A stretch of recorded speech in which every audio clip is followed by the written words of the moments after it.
بسم اللہ الرحمن الرحیم۔ ایک صحابی جن کا نام سعد تھا، وہ بہت غریب اور رنگت کے کالے تھے۔ ایک بار وہ روتے ہوئے نبی کریم صلی اللہ علیہ وآلہ وسلم کی بارگاہ اقدس میں حاضر ہو کر عرض کرنے لگے، یا رسول اللہ، میں رنگت کا سیاہ ہوں، میرے پاس کوئی مال و دولت نہ ہے، کیا مجھے اس وجہ سے تو جنت میں داخل ہونے سے روک نہ لیا جائے گا؟ رسول اللہ صلی اللہ علیہ وآلہ وسلم نے فرمایا، اللہ پاک مال و دولت اور رنگ کو نہیں دیکھتا، انسان چاہے امیر ہو یا غریب، اللہ پاک تو بس بندے کے ایمان کو دیکھتا ہے کہ اس کا ایمان کتنا مضبوط ہے۔ حضرت سعد کہنے لگے، یا رسول اللہ، میں ایک کمزور قبیلے بنو سلیم سے تعلق رکھتا ہوں، مجھے کوئی رشتہ نہیں دیتا کیونکہ میں رنگت کا کالا اور غریب ہوں۔ اسی وقت نبی کریم نے مدینے کے بہت بڑے سردار کا نام لیا کہ کیا وہ یہاں موجود ہیں، جن کا نام عمرو بن وہب تھا۔ صحابہ نے جواب دیا، یا رسول اللہ، آج وہ یہاں نہیں آئے۔ عمرو بن وہب کو اللہ پاک نے بہت ہی خوبصورت بیٹی سے نواز رکھا تھا۔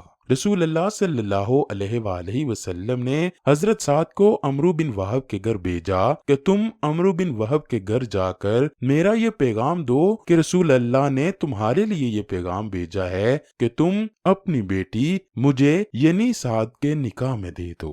چنانچہ حضرت سعد خوشی خوشی سے حضرت عمرو بن وہب کے گھر پہنچے اور نبی کریم کا جا کر پیغام پہنچایا کہ اللہ کے نبی چاہتے ہیں کہ آپ اپنی بیٹی کا نکاح میرے ساتھ کر دیں۔ عمرو بن وہب نے صحابی کو بڑے غصے سے دیکھا اور کہنے لگے، کیا تیری یہ ہمت؟ تم اپنی شکل و صورت تو دیکھو، تمہارا مال میرے مال کے برابر نہیں۔ عمرو بن وہب کو لگا کہ سعد جھوٹ بول رہے ہیں۔ عمرو بن وہب نے سعد سے کہا کہ آپ یہاں سے چلے جاؤ، ورنہ مجھ سے برا کوئی نہ ہوگا۔ حضرت سعد عمرو بن وہب سے یہ باتیں سن کر وہاں سے چلے گئے۔ جب یہ سب باتیں سعد اور عمرو کر رہے تھے تو عمرو بن وہب کی بیٹی کمرے میں کھڑی یہ سب سن رہی تھی۔ حضرت عمرو بن وہب نے سعد کو وہاں سے جب بھیجا تو بیٹی نے باپ سے کہا، ابا جان، آپ اچھی طرح سے سوچ لیں کہ آپ کیا کہہ رہے ہیں۔ آپ تو نبی کریم کے بھیجے ہوئے سعد کے رشتے کو ٹکرا رہے ہیں۔ میں نبی کریم کے بھیجے ہوئے رشتے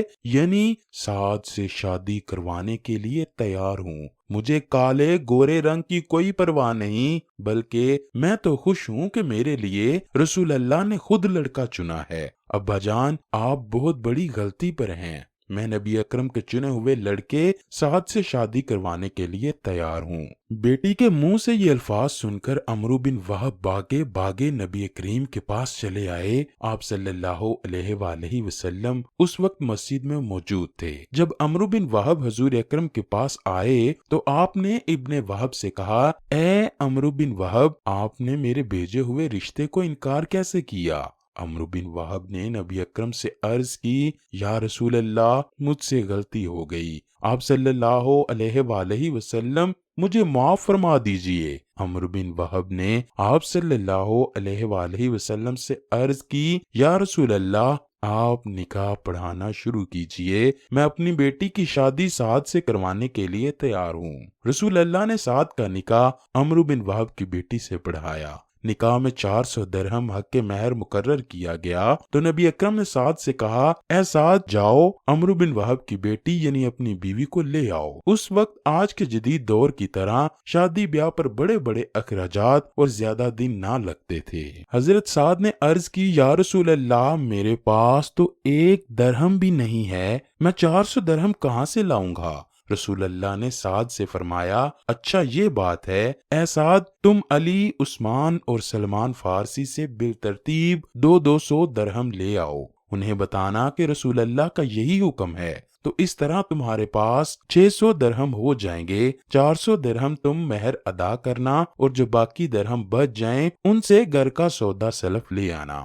چنانچہ حضرت سعد فوری طور پر حضرت سیدنا مولا علی، حضرت عثمان غنی اور حضرت سلمان فارسی کے پاس گئے اور ان کے پاس جا کر کہا، نبی اکرم نے مجھے حکم دیا ہے کہ 200 درہم آپ مجھے دیں۔ سب نے نبی کریم کے حکم کی تعمیل کی۔ رقم وصول کرنے کے بعد سعد بہت خوش تھے کہ میری بیوی بہت حسین و جمیل ہے، اس دن سعد کی خوشی کے جذبات ہی کچھ الگ تھے۔ سعد نے دل میں سوچا کہ میں پہلے بازار جا کر گھر کے لیے کچھ سودا سلف لے آتا ہوں، پھر ہی اپنی بیوی کو لینے کے لیے جاؤں گا۔ وہ بازار جاتے ہوئے یہ حساب لگا رہے تھے کہ 400 درہم تو میں حق مہر ادا کروں گا، باقی جو رقم میرے پاس ہے میں اس میں سے کچھ گھر کے لیے کھانے پینے کا سامان لے آتا ہوں۔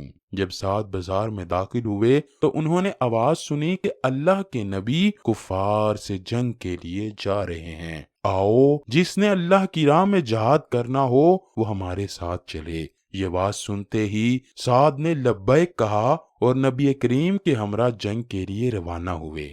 سعد نے اللہ سے دعا کی، اے اللہ میں یہ سب درہم تیری راہ میں قربان کرنے کے لیے تیار ہوں۔ لہٰذا سعد نے ان درہم سے جنگ کا سامان خریدا، جن میں ایک گھوڑا اور کچھ جنگی سامان تھا۔ اس کے بعد حضرت سعد نے سر پر امامہ باندھا اور جنگ میں جانے کے لیے جنگی لشکر میں شامل ہو گئے۔ حضرت سعد نے جنگ میں کئی کفار کو قتل کیا۔ پھر ایک طرف سے اچانک آواز اٹھی کہ سعد نیزہ لگنے سے شہید ہو گئے ہیں۔ اس جنگ میں کئی صحابہ شہید ہوئے، لیکن سعد کی کہانی کچھ عجیب تھی کہ دلہن گھر میں اپنے خاوند کے انتظار میں ہے اور شوہر اللہ کی راہ میں جنگ کرتے ہوئے شہید ہو گئے۔ یہ شہادت دوسرے سب صحابہ سے عظیم اور جدا تھی۔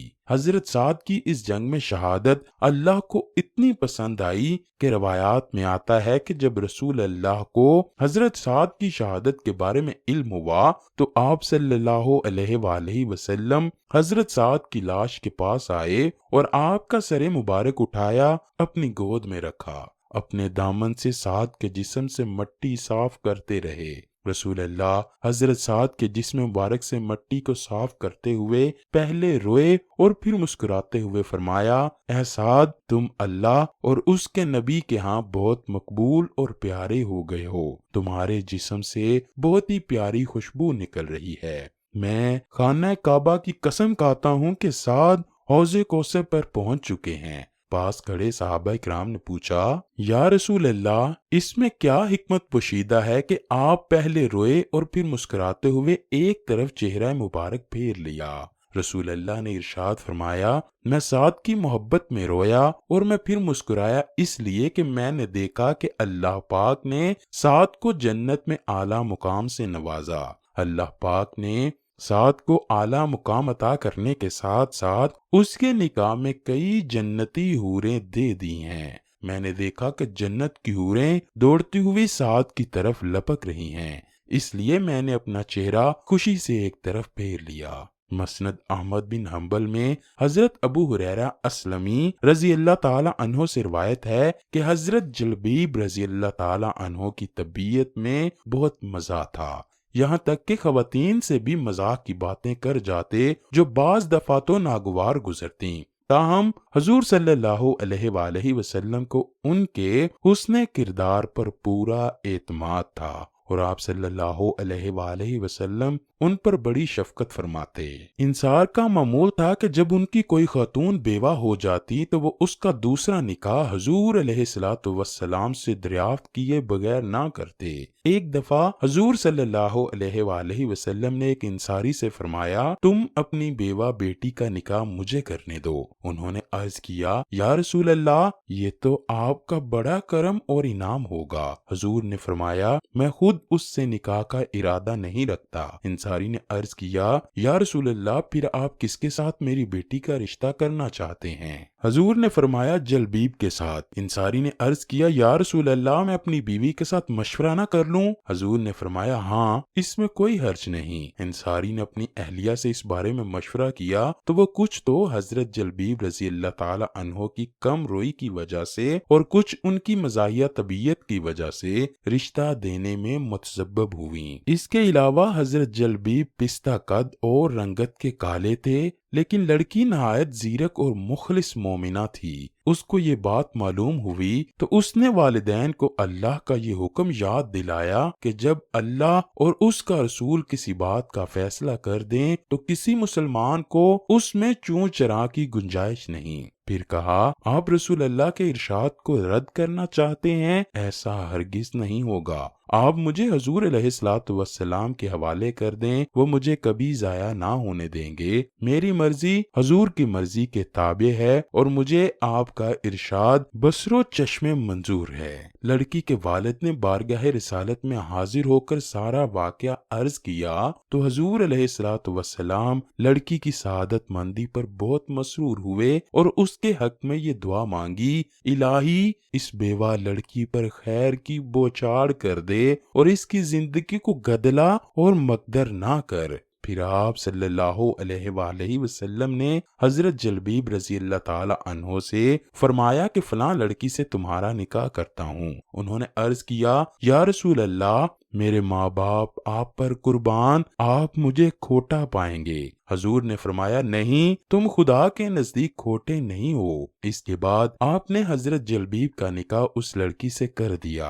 حضور علیہ الصلوۃ والسلام کی دعا کا یہ اثر ہوا کہ اللہ پاک نے ان دونوں کی گھریلو زندگی کو جنت بنا دیا اور وہ نہایت آسودہ حال ہو گئے۔ اہل سیر نے لکھا ہے کہ انصار میں کوئی عورت اس خاتون سے زیادہ تونگر اور شاہ خرچ نہ تھی۔